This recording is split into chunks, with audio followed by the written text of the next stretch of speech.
Rachel. How are you? Well, I'm doing very good, Katelyn. Well, I have a question for you. I was reading in the Bible in Genesis chapter 3 where the snake was talking to Eve, but animals can't talk, so how did the snake talk? Let's go to that scripture at Genesis 3, chapter 3, 1 through 5, and let's see what happened.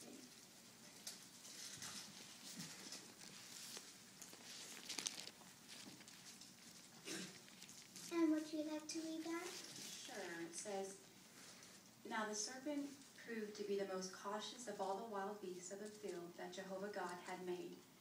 So it began to say to the woman, 'Is it really so that God said you must not eat from every tree of the garden?'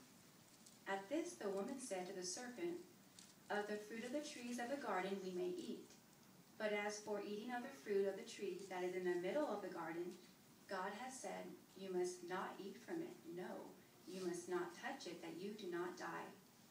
At this the serpent said to the woman, 'You positively will not die.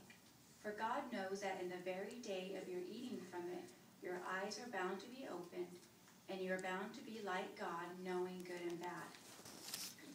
That's right, we know animals can't talk, so how did this happen? Let's go to a different scripture, and let's see what the clue it gives us. It's at Revelation chapter 12, verse 9.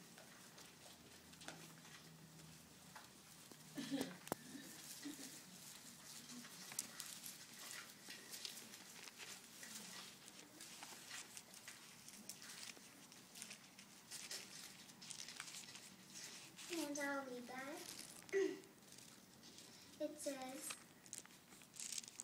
"So then the great dragon was called, the original serpent, the one called devil and Satan, who is misleading the entire inhabited earth. He was hurled down to the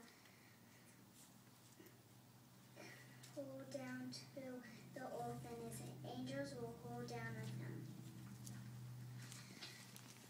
This scripture called Satan the devil, the original serpent. Satan made it seem like the snake was talking, but it was really Satan talking. It was like he was using the snake as a puppet.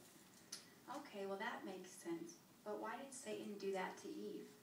Satan wanted Eve to disobey Jehovah's commands and do what she wanted to do. Adam and Eve disobeyed Jehovah.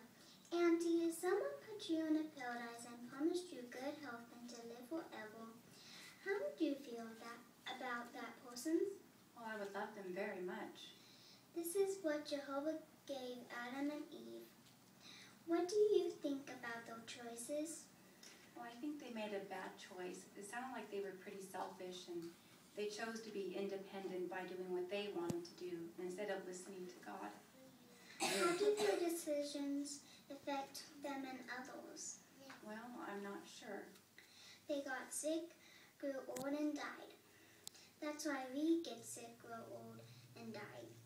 Do you want that to happen to you? Oh, no. I don't like getting sick, and nobody wants to die. Jehovah does not want us to die. He promises to get rid of sickness and death.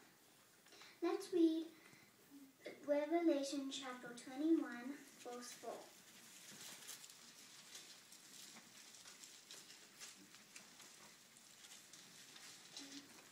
I'll read that.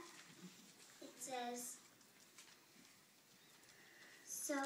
"And he will wipe out every tear from their eyes, and death will be no more.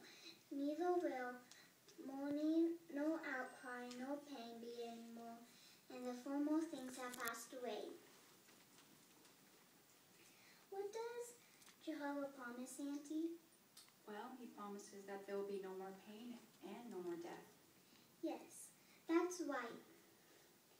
Adam and Eve lost life because they chose independence and disobeyed. If we obey, Jehovah promises everlasting life. Well, Katelyn, that sounds great.